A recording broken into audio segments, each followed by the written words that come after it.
Cukiságfaktor kimaxolva. A közönséges mókus hazánkban is gyakori rágcsáló, főként lombos és tűlevelű erdőkben él, de parkokban és kertekben is megfigyelhető. Leggyakrabban vöröses-barna bundájú, de előfordulhatnak sötétebb vagy szürkés árnyalatú egyedek is.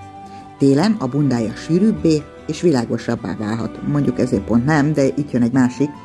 Főként magvakat, diót, makkot, napraforgó magot és bogyókat fogyaszt, de alkalmanként rovarokat, sőt, madártojásokat is megeszik.